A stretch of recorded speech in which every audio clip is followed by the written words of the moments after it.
Əgər o kasıbçılıq o düşüncəsində şüuraltımızda bu kodla yaşasaq, biz heç və uğurumuzu əldə edə bilməyəcəyik. Çünki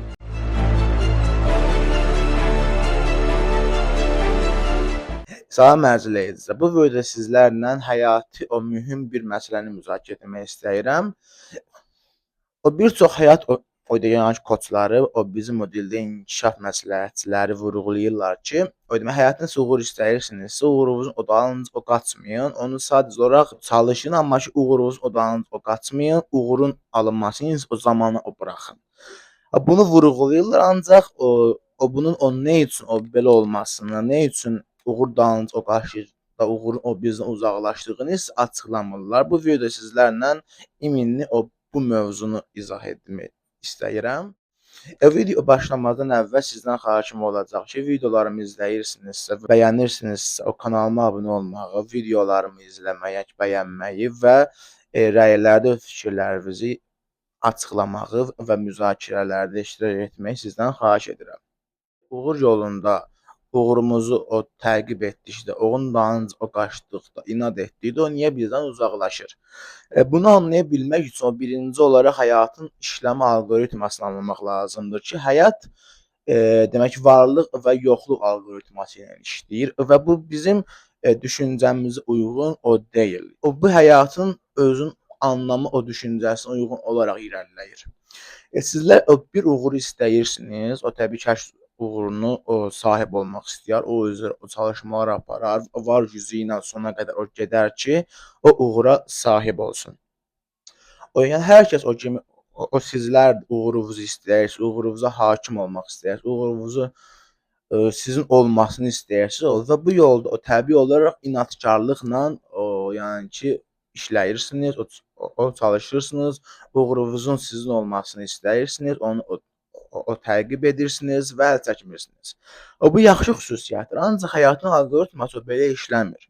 Əgər sizlər uğurunuzun arxasınca qaçırsınızsa, uğurunuzun sizdə hələ olmamasını bilirsiniz. Onu dərk edirsiniz ki, uğurunuzun arxasınca qaçırsınız. İnadkarlıq edirsiniz ki, onu əldə edəsiniz. Çünki o sizdə yoxdur hələ ki. Bu zaman həyatın alqoritması bizdən nə anlayır? Bunda yoxdur. Burada yoxluq alqoritması orada yazılır və həyat o yoxluğu davam elətdirir. Həyat təkrarlarla işləyir. Yəni həyatın işləmək biçimi təkrarlardır. Alqoritm nəyi qəbul edirsə həyatdan, sizin davranışlarınızdan həyat əgər nəyi qəbul edirsə, onu təkrarlayır. Əgər həyat sizdən uğurunuzun sizdə olmaması siqnalını alırsa, o uğur sizdə olmamasını təkrarlayır və beləliklə sizin uğura çatmağınız o zaman getdikcə uzadır. Ancaq sizlər uğurun məndə var düşüncəsində olsanız, bu zaman həyat varlıq düşüncəsini təkrarlayaraq uğuru sizinki edəcək.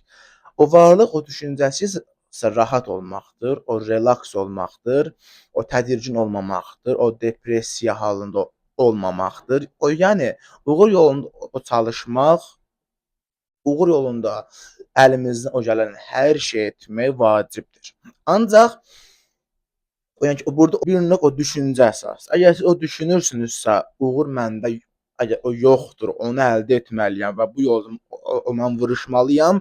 Həyat sizin bu yolda vuruşmalıyam, çalışmalıyam, uğur əldə etməliyəm hissənizi anlamır. Uğur məndə yoxdur, şuuraltı sisteminizi anlayır və uğurun sizdə olmamasını təkrarlatdırır.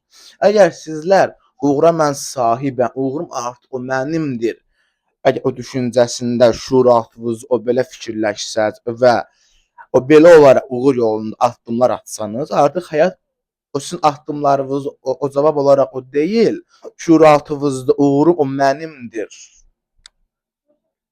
siqnalını qəbul edəcək və uğurunuzu sizinki edəcək. Bunun üçün nə etmək lazımdır? Yəni ki, bura qədər hər bir inkişaf məsləhətçisi, həyat koçları izahlar verir. Ancaq bu mənimdir duyğusunu qapılaraq uğur yolunda addım atmaq axı necə olmalıdır? Bunu heç kim izah etmir. Bunun üçün rahat olmalısınız. O deyək ki, o bir həyatımız ərzində, o deyək ki, o müəyyən bir zaman o çərçivəsində uğurunuz üçün nələrsə etdiniz, bu olmalıdır. Ancaq həyat o bunu sizdən anlamır. Həyat sizin bu mərhələdən əgər sonra həyatınız, o gününüz ərzində o neynədirsə, onu anlayır və onunla uğurunuz o yolunda, o çalışmağınızı o birləşdirərək uğurunuzu sizinki edir. 2. Həyatınızın, o gününüzün o qalan hissəsində özünüzü o necə aparmalısınız? Bu gümrah, o bir tələsməmək, o bir relaks olmaq, o deyək ki, o gün ərzində o bütün uğur yolunda o çalışmayacaqsınız ki, hansısa bir o kafe o getmək və yəni sevdiyiniz o şeyləri zakaz eləmək, sevdiyiniz o şeylərdən istifadə edərək o relaks bir o gün yaşamaq. Ancaq bu günü yaşadıqda pulum azdır, bunu zakaz eləməyim, o pulum ona çatmaz, o sabah qalaram o belə, o pul, yəni söhbət eləməməlisiniz. Yəni ki, o demək istəmirəm ki, bütün o pulunuzu eyni o bir gündə xərcləyin.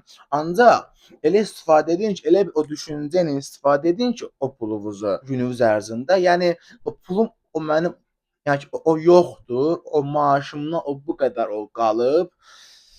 Mən o belə çox xərcləməyim, nəyə zakaz eləyim ki, o pulum o çox o getməsin. O bu düşüncələrdə olmayın. Sadəcə olaraq o menyunu açın və istədiyinizi oradan zakaz eləyin. Belə etdikdə fikirləşərsiniz ki, uduzarsınız, fikirləşərsiniz ki, məğlub olarsınız, həyatda daha da o dibə yəni ki, o düşərsiniz, daha da özünüz o məğlub edilmiş kimi hiss edərsiniz. Ancaq o belə o düşünməyiniz də sizin uğurunuzu, sahib olmağınızı ləngidir. O çünki o belə fikirləşməyiniz də sizin şüuraltınızda o məndə yoxdur fikri verir. Uğurun o bu dəqiqə o dünya mediasının əsas meyarı o maddi bir imkandır. Əgər siz özünüz o maddi imkanınızdan, o maddi o durumunuzdan əgər şübhə edirsinizsə, o bir yerdə oturduqda, o bir kafedə, o bir restoranda oturduqda, bir şəhər o gəzmə, o çıxdıqda, o maddi imkanınızı fikirləşirsinizsə, bu qədər xərcləyim, o bəsdir, o daha çox xərcləməyim fikirləşirsinizsə, artıq siz bəlkə də şuurunuzda fikirləşə bilərsiniz ki, pulum var, o prosta o belə xərcləyirəm. Ancaq şuuraltı o sizdən bu maddi imkan məndə o yoxdur, o siqnalını o qəbul edir və həyata yönəldir. Belə olduq o təqdirdə də həyat o bizə bunun o maddi imkanı o zəifdir siqnalını üzərindən o davam edərək onu o təkrarlayır, o copy o paste edir və o bizim həyatımızda uğurumuzu əldə etməyimizə imkan yaratmır. O bizim həyatımızda fürsətlər olur, imkanlar olur, özləri yaranır, özümüz onu yaradırıq. Ancaq əgər o kasıbçılıq o düşüncəsində şüuraltımızda o bu kodla yaşasaq, o biz heç və uğurumuzu əldə edə bilməyəcəyik. O çünki biz o yoxluq o yan frekansında olacağıq. Həyatınızı o dəyişmək istəyirsinizsə, o yoxluq frekansınızdan özünüzü ayırmalı və varlıq frekansına, bu məndə o var frekansına özünüzü kökləməlisiniz. Əgər o belə etməsəniz, heç kim uğurunuzu əldə edə bilməyəcəksiniz. Uğur yolunda o günlərlə, aylarla, illərlə çalışsanız da, hər işi etsəniz, uğuru əldə etməyəcəksiniz. O bir maneə, bir əngəl, bir o sədd həmişə o sizin qarşınızda olacaq. Son olaraq o vurğulamaq istəyirəm ki, uğurunuzu əldə etmək istəyirsinizsə, həyata, o kainata, o həyatın alqoritmasına bu məndə o var siqnalını o verməyə öyrənməlisiniz. Bu məndə o var siqnalını o verə bilmək üçünsə həyatınızı, o gününüzü o relaks yaşamalısınız. O sevdiyiniz o şeyləri etməlisiniz və heç zaman o maddi imkanınızı o düşüncənizin o belə deyək də, əsasında o saxlamamalısınız. Maddi imkanınız o zəif olar, hələ ki, yəni uğur əldə etməmisiniz. Bu normaldır, insan xüsusiyyətidir, insan halıdır. Amma uğur istəyirsiniz, o bir an öncə o maddi imkan o qorxusunu, o maddi imkan yoxluğunu o bir kənara ataraq uğrunuz uğrunda o çalışmalısınız. Bu məndə o var siqnalını o verməyə öyrənməlisiniz. Həyatınızı o relaks olaraq yaşamağa öyrənməlisiniz. Əgər o belə etsəz, uğurunuz o sizə doğru sizin fikirləşdiyinizdən daha sürətli olaraq yaxınlaşacaqdır. Əzizlər, videonun sonuna yaxınlaşdıq. Əgər videonu bəyəndinizsə, o bəyənməyi və kanala abunə olmağı və rəylərdə bu video haqqında fikirlərinizi bildirməyi unutmayın. Videonun sonunda bir qısa cümlə eşitmək istəyirəm ki, əgər uğurunuzu nəfəsiz o qədər istəyirsinizsə, ona sahib olacaqsınız. Ancaq əvvəlcə bir şey dəyişməlisiniz ki, o da o kainata bu məndə var duyğusunu verə bilməkdir ki, bu məndə var duyğusunu verə bilmək üçün isə bir an öncə maddi imkan sıxıntısını zehninizdən qaldırmalısınız.